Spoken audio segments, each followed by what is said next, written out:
Bonjour à tous, bienvenue à notre méditation quotidienne. Quelle joie de pouvoir se retrouver au moment de la journée qui correspond à un temps peut-être libre que vous avez. Certains vont écouter cette méditation le matin, d'autres l'après-midi, d'autres le soir, dépendant du fuseau horaire dans lequel vous vous trouvez, aussi les moments de disponibilité. Mais en tout cas, c'est un grand plaisir pour moi de pouvoir lire la Bible avec vous, de pouvoir la méditer. Vous savez, Dieu me parle à moi quand je lis les psaumes, Dieu m'interpelle, Dieu transforme ma vie par sa parole. Et ma prière, c'est que ce soit la même chose pour vous aujourd'hui. Et en particulier aujourd'hui, nous lisons le psaume 7. Nous avons décidé au début de l'été de parcourir les 8 premiers psaumes du psautier, du recueil des psaumes. Et donc nous avons dépassé la mi-parcours. Maintenant, nous sommes arrivés au psaume 7, au verset 11. Nous avons vu les 10 premiers versets. Le psaume compte 17 versets. Donc nous progressons très bien dans la méditation de ce psaume. Et d'ici quelques jours, nous aurons terminé le psaume 7. Alors je vais lire dans la version Louis II 1910. Je vous invite à aller chercher votre Bible. Si c'est une traduction différente, tant mieux. Vous allez pouvoir profiter des nuances que les traducteurs ont pu voir dans certains mots qui, en l'occurrence ici, étaient écrits en hébreu. Parfois, il y a plusieurs mots qu'on peut choisir pour rendre l'idée d'un mot dans la langue originale de la Bible, qui est l'hébreu. La Bible a été écrite en 3 langues, l'hébreu, l'araméen et le grec, et donc les psaumes sont écrits en hébreu. Je vais lire les 17 versets du psaume 7 et nous allons nous arrêter aujourd'hui au verset 11. Complainte de David chantée à l'Éternel au sujet de Cush, Benjamite. Éternel mon Dieu, je cherche en toi mon refuge, sauve-moi de tous mes persécuteurs et délivre-moi, afin qu'ils ne me déchirent pas comme un lion qui dévore sans que personne vienne au secours. Éternel mon Dieu, si j'ai fait cela, s'il y a de l'iniquité dans mes mains, si j'ai rendu le mal à celui qui était paisible envers moi, si j'ai dépouillé celui qui m'opprimait sans cause, que l'ennemi me poursuive et m'atteigne, qu'il foule à terre ma vie et qu'il couche ma gloire dans la poussière. Pause. Lève-toi, ô Éternel, dans ta colère. Lève-toi contre la fureur de mes adversaires. Réveille-toi pour me secourir. Ordonne un jugement. Que l'assemblée des peuples t'environne, monte au-dessus d'elle vers les lieux élevés. L'Éternel juge les peuples. Rends-moi justice, ô Éternel, selon mon droit et selon mon innocence. Mets un terme à la malice des méchants et affermis le juste. Toi qui sondes les cœurs et les reins, Dieu juste. Mon bouclier est en Dieu, qui sauve ceux dont le cœur est droit. Dieu est un juste juge, Dieu s'irrite en tout temps. Si le méchant ne se convertit pas, il aiguise son glaive, il bande son arc et il vise.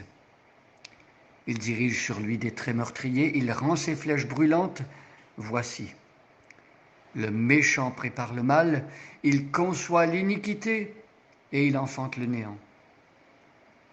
Il ouvre une fosse, il la creuse et il tombe dans la fosse qu'il a faite. Son iniquité retombe sur sa tête et sa violence redescend sur son front. Je louerai l'Éternel à cause de sa justice. Je chanterai le nom de l'Éternel du Très-Haut. Voilà la lecture du psaume 7.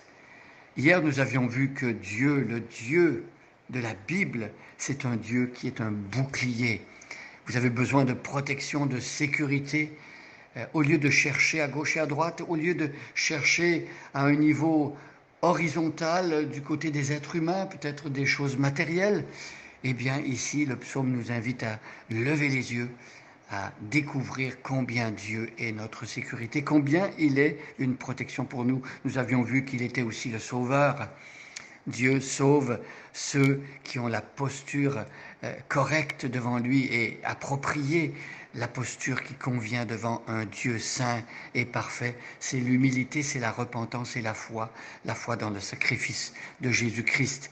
Donc Dieu qui nous sauve transforme aussi notre cœur. Il nous donne un cœur droit. Il est en train de redresser ce qui était tordu et courbé. Il nous donne un cœur nouveau. Alors je lis maintenant le verset 11. Dieu est un juste juge. Alors c'est important dans les systèmes de justice humains que ceux qui sont choisis pour occuper un poste de juge soient des personnes justes. Combien la justice des hommes serait souffrante et combien les hommes seraient révoltés de penser qu'on nomme à la Cour suprême de notre pays une personne injuste. Malheureusement, dans le monde et dans certains pays, ça arrive que des juges humains ne soient pas justes. Mais ici, David a connu, il a découvert que le Dieu de la Bible est un juste juge. Dieu juge avec justesse et avec justice. Dieu est intègre et c'est bon à savoir parce que jamais Dieu ne punira ou ne condamnera des personnes pour des choses dont ils ne se sont pas rendus coupables. Et donc Dieu est juge. Et lorsque Dieu déclare que les êtres humains sont condamnés et condamnables à cause de leur cœur, de leur péché, de leur choix, eh bien, c'est la réalité. Chaque être humain qui sera condamné au dernier jour sera condamné pour des raisons qui sont valables et pour de bonnes raisons. Parce que autant que nous sommes des pécheurs. La Bible nous dit que tous ont péché et sont privés de la beauté glorieuse de Dieu. Nous sommes privés de la gloire de Dieu, séparés de Dieu à cause de nos péchés. Et donc il faut que quelque chose se passe. Il faut que Dieu intervienne pour que cet état de choses change. Et Dieu l'a fait. Dieu déclare juste le coupable en vertu de l'œuvre de Jésus-Christ parce que Jésus-Christ a accompli la justice, une justice que nous ne possédions pas en nous-mêmes, mais qui nous est donnée gratuitement, qui est portée à notre compte, qui nous est imputée par la grâce de Dieu, grâce à la mort de Jésus sur la croix et sa résurrection.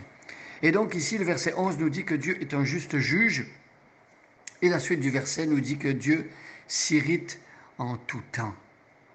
Oui, Dieu est un Dieu irrité depuis que le péché est entré dans le monde, depuis que nos premiers parents ont fait les mauvais choix, ont décidé de se révolter contre Dieu, ils ont fait fi de sa parole.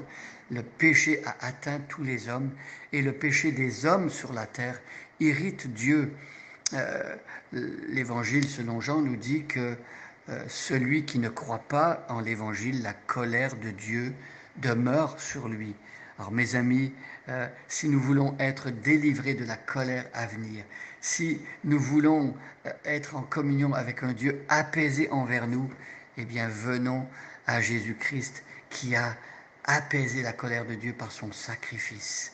Dieu est propice aux hommes qui croient en Jésus-Christ. Croyez en lui aujourd'hui. Faites-lui confiance aujourd'hui dans toutes les décisions que vous devez prendre et remettez entre ses mains votre vie. Bonne journée à chacun et à chacune et soyez bénis.